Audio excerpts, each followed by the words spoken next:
EPF के नए नियम के मुताबिक अब कटेगा टीडीएस। अगर कोई कर्मचारी प्रोविडेंट फंड में वित्तीय वर्ष में 2,50,000 से अधिक का कंट्रीब्यूशन करता है तो उसे उस पर टीडीएस देना पड़ेगा। ईपीएफ अकाउंट डिपॉजिट में 2,50,000 से ऊपर पैसा जमा कराने पर मिलने वाली छूट अब ख़त्म हो गई है। अब ये ब्याज टैक्सेबल होगा। 1 अप्रैल 2022 से प्रोविडेंट फंड अकाउंट्स का एक नया नियम नोटिफाई हुआ है, जिसके मुताबिक 1 अप्रैल 2022 से आपको ईपीएफ अकाउंट में जमा होने वाले पैसे पर ब्याज देना पड़ेगा। आइए तो बताते हैं आपको इसकी कैलकुलेशन, इसका आप पर कितना टैक्स लायबिलिटी बनेगी। सरकार ने प्रोविडेंट फंड अकाउंट में ज़्यादा फ़ायदा उठाने वालों की वजह से ये कदम उठाया है। फाइनेंस एक्ट 2021 में नया प्रावधान जोड़ा गया। अगर कोई कर्मचारी प्रोविडेंट फंड में वित्त वर्ष में 2.5 लाख से ज़्यादा रुपए का कंट्रीब्यूशन करता है तो 2.5 लाख रुपए से ऊपर डिपॉजिट पर मिलने वाले ब्याज पर टैक्स चुकाना होगा।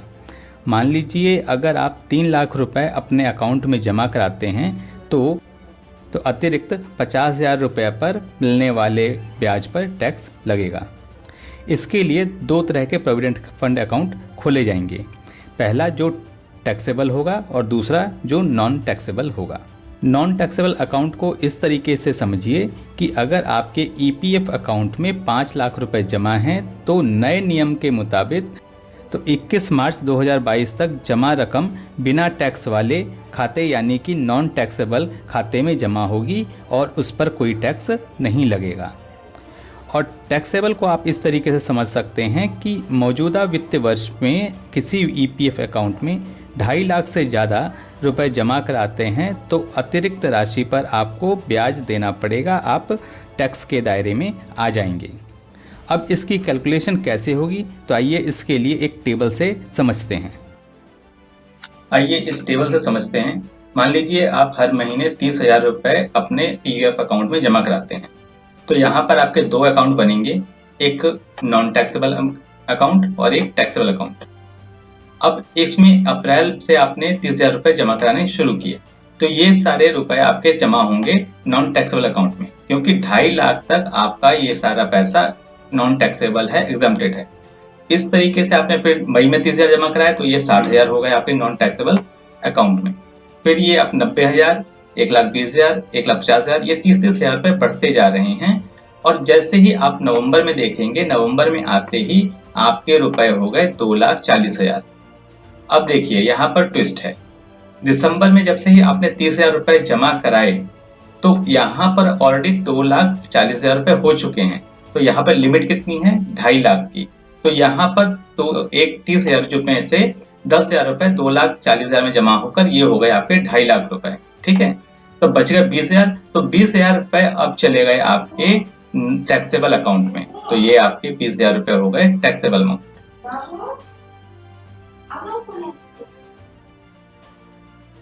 अब जनवरी में आपने जैसे ही 30,000 रुपए जमा कराए तो 2.5 लाख रुपए आपके नॉन टैक्सेबल में पूरे हो चुके हैं, तो इसमें ये 30,000 रुपए नहीं जाएंगे, ये जाएंगे आपके टैक्सेबल अकाउंट में। यानी कि अब 20,000 से 30,000 रुपए और जमा हो गए तो 50,000 हो गए।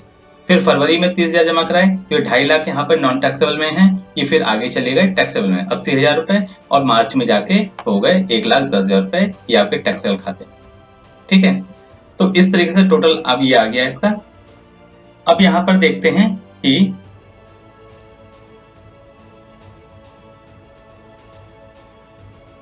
अब देखते हैं यहाँ पर इंटरेस्ट कितना बना।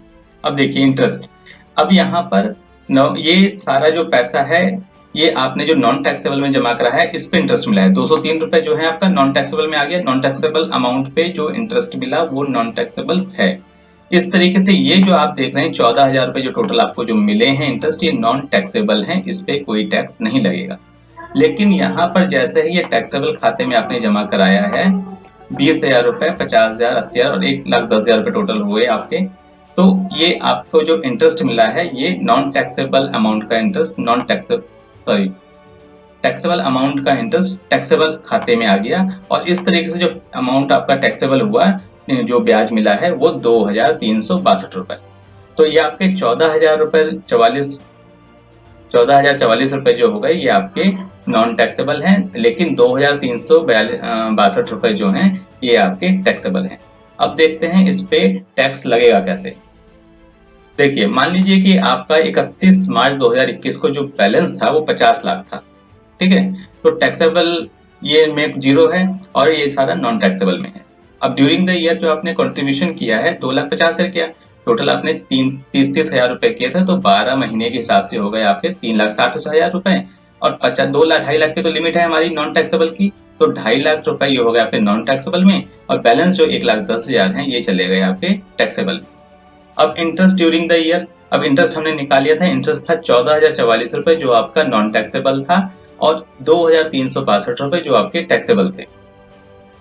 इस तरीके से टोटल जो आपका जो पैसा आया, टोटल अवेलेबल बैलेंस जो था वो था कितना हो गया, ये नॉन टैक्सेबल में 52,64,044 रुपए, और टैक्सेबल में कितना हो गया 1,10,000 प्लस 2,362, तो ये हो गया 1,12,362 रुपए।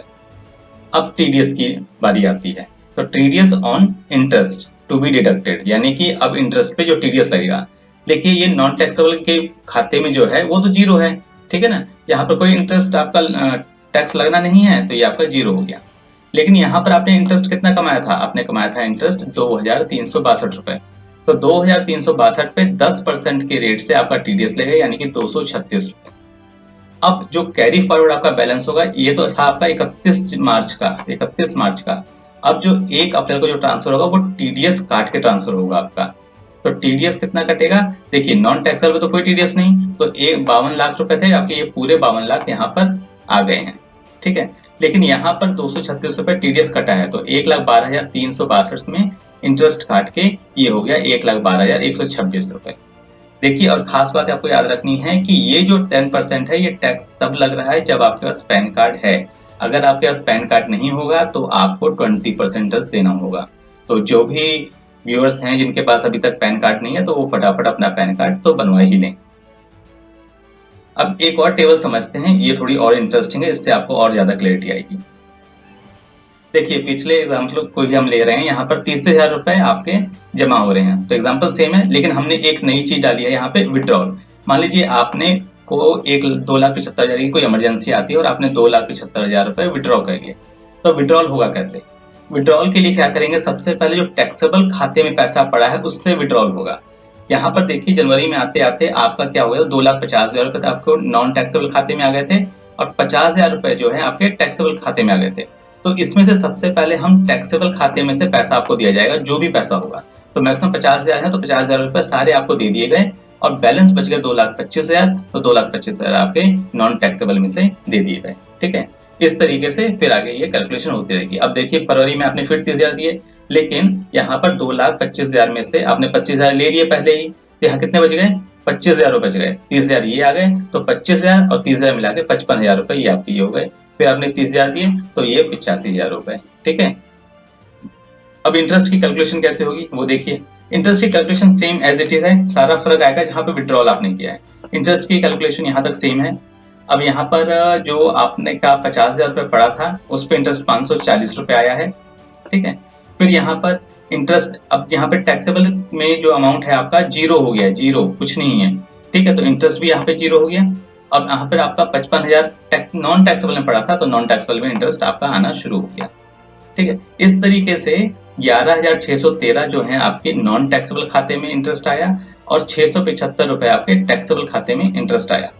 अब देखते हैं इसकी इंटरेस्ट की कैलकुलेशन कैसे होगी, टीडीएस कैसे कटेगा इस पे। सेम कि मान लिया आपके अकाउंट में 31 मार्च 2021 को 50,000 रुपए, 50 लाख रुपए थे। ड्यूरिंग द ईयर आपने जो कंट्रीब्यूशन किया 3,60,000, ठीक है, 3,60,000 तो 30,000 तो आपने डाले ही है ना पूरे साल में, तो 3,60,000 रुपए डाले, तो 3,60,000 में से तो 50,000 आपने डाले थे पीछे, याद है ना, ये देखिए ये 50,000 काटे आपने जमा कराए थे, उसका 0 हो गया था ये, ठीक है। तो 50,000 आपके टैक्सेबल खाते में है, तो 50,000 रुपए आपके ये टैक्सेबल खाते में आ गए, और यहाँ पर बैलेंस 3,60,000 में से 50,000 माइनस करके 3,10,000 रुपए आपके ये आ गए। अब इसमें से विड्रॉल हुआ था आपका, विड्रॉल कैसे हुआ था, 2,25,000 आपके नॉन टैक्सेबल में से हुए थे, और 50,000 आपके टैक्सेबल में से हुए थे, ठीक है। अब इंटरेस्ट कितना मिला, इंटरेस्ट हमने क्या निकाला था कि नॉन टैक्सेबल में 11,613 रुपए थे और टैक्सेबल में 675 रुपए थे। तो टोटल आपका अमाउंट जो अवेलेबल है वो हो गया 50,96,000, यानी कि 2,50,000 रुपए माइनस करने के बाद, ठीक है। ये आपका टोटल बैलेंस कितना हो गया, इंटरेस्ट और विड्रॉल माइनस करके 50,96,613 रुपए। और यहाँ पर टैक्सेबल अमाउंट में कितना हो गया, टैक्सेबल अमाउंट में 50,000 तो था, 50,000 आपने निकाल लिए तो जीरो हो गए और इंटरेस्ट बच गया 675, तो यही आपके टैक्सेबल खाते में 675 रुपए हैं। अब टीडीएस, तो नॉन टैक्सेबल पे तो कोई टीडीएस लगना ही नहीं, ये तो जीरो हो गया। अब 675 है, इस पे 10% के हिसाब से 68 रुपए 68 रुपीज का आपका टीडीएस बना। तो बैलेंस जब जो कैरी फॉरवर्ड होगा आपके नेक्स्ट ईयर में 1 अप्रैल में, वो कितना होगा, नॉन टैक्सेबल में तो एज इट इज पूरा आ गया क्योंकि कोई डिडक्शन तो है नहीं, कोई टीडीएस कटा नहीं। लेकिन यहाँ पर 675 रुपए आपके थे, उसमें से 68 रुपीज जो है टीडीएस आपका माइनस हो गया, तो 607 यानी 607 रुपए आफ्टर टीडीएस आया। फिर यहाँ पर सेम थिंग है, अगर आपका पास पैन कार्ड है तो 10% टीडीएस है, नहीं तो आपको 20% टीडीएस देना पड़ेगा, यानी 675 पे 135 रुपए का टीडीएस लग जाएगा, ठीक है। तो आप समझ गए होंगे कि सरकार किस तरीके से आपसे टैक्स वसूलने वाली है। पिछले जब तक अमेंडमेंट, जब नोटिफिकेशन आया तो बड़ा कंफ्यूजन था कि टीडीएस कटेगा कैसे, आगे वो आइडेंटिफाई कैसे होगा। तो गवर्नमेंट ने ये देखिए नया फॉर्मूला निकाल दिया है, 2 अकाउंट आपके खुल जाएंगे और आप अपने जेब ढीली करने के लिए तैयार हो जाइए। अब आपको टैक्स ये ईपीएफ का ज्यादा फायदा मिलने वाला नहीं है। तो आपको ये कैलकुलेशन समझ आ गई होगी कैसे आपका टैक्स कटेगा। अगर कोई डाउट हो तो आप कमेंट बॉक्स में पूछ सकते हैं। फिर मिलेंगे नई वीडियो में नई इन्फॉर्मेशन के साथ।